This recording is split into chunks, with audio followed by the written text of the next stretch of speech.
ఇక women's world cup సెమీస్లో India వచ్చేసింది. ఓపెనర్లు స్మృతి మందాన, ప్రతికా రావల్ సెంచరీలతో దుమ్మురేపడంతో గురువారం జరిగిన లీగ్ మ్యాచ్లో ఇండియా 53 రన్స్ తేడాతో న్యూజిలాండ్పై గెలిచింది. ఫలితంగా నాకౌట్ పోరుకు అర్హత సాధించేసింది. సెమీస్కి ఓకే అయిపోయింది ఇది ఉమెన్స్ టీం. ఇక జూబ్లీహిల్స్పై సీఎం ఫోకస్ పెట్టిండట. ఒక్కో డివిజన్కు 2 మంత్రులకు ప్రచార బాధ్యతలు అప్పగించిండు. 25 నుంచి ఇంటింటి ప్రచారం చేయాలనే ఆదేశాలు. ఇవాళ పీసీసీ చీఫ్ మంత్రులతో రేవంత్ రెడ్డి భేటీ, రోడ్ షోలు సభల ఏర్పాటుకు ప్లాన్ చేయాలని చెప్పేసి సూచించిందట. అక్కడ కేసీఆర్ అక్కడ మాట్లాడేసి మేమే గెలుస్తామని చెప్తున్నాడు. ఈ నేపథ్యంలో ముఖ్యమంత్రి కూడా 100% ఒక్కొక్క డివిజన్కి 2 మంత్రులు ఇన్ఛార్జిగా ఉండండి, తర్వాత అక్కడ బాధ్యతలు తీసుకోండి అని చెప్తా ఉన్నాడట. మొత్తం మీద ఇక్కడ ఎందుకంటే కొంతవరకు ఇక్కడ నవీన్ యాదవ్కి ఎక్కువ అవకాశాలు ఉన్నట్టుగా తెలుస్తూ ఉంది.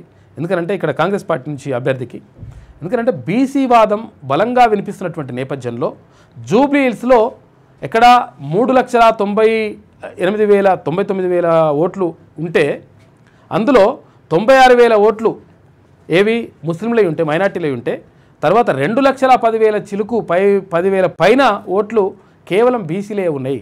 కాబట్టి బీసీల ఓటు కీలకంగా మారనుంది. బీసీలు కనుక ఒకవేళ అని చెప్పేసి ఆ ఫీలింగ్ తోటి కూడా నవీన్ యాదవ్కి వేస్తే అట్లా ఈజీగా గెలిచేటువంటి అవకాశం ఉంటుంది. అక్కడ ముస్లింలు కూడా కలిసి వచ్చే అవకాశం ఉంటుంది. ఎందుకంటే నవీన్ యాదవ్కి ఒక అడ్వాంటేజ్ ఉంది. ఎందుకంటే గతంలో ఎంఐఎం పార్టీ నుంచి ఇక్కడ జూబ్లీహిల్స్లోనే పోటీ చేసి కొంతవరకు ఓట్లు కూడా గట్టిగా సాధించిండు. అయితే ఇక్కడ ఎంఐఎం పార్టీ కూడా సహకరిస్తుంది. దాంతోపాటు ముస్లింల ఓట్లు కూడా ఇక్కడ తోడయ్యేటువంటి అవకాశం ఉంటుంది. కాబట్టి నవీన్ యాదవ్కు ఎక్కువ విజయ అవకాశాలు ఉండొచ్చు అనేటువంటి అంచనాలు మాత్రం కనిపిస్తూ ఉన్నాయి. ఇక జూబ్లీహిల్స్ ఉప ఎన్నికలో కాంగ్రెస్ ప్రచారాన్ని మరింత వేగవంతం చేయడంపై సీఎం రేవంత్ రెడ్డి ప్రత్యేక దృష్టి పెట్టారు.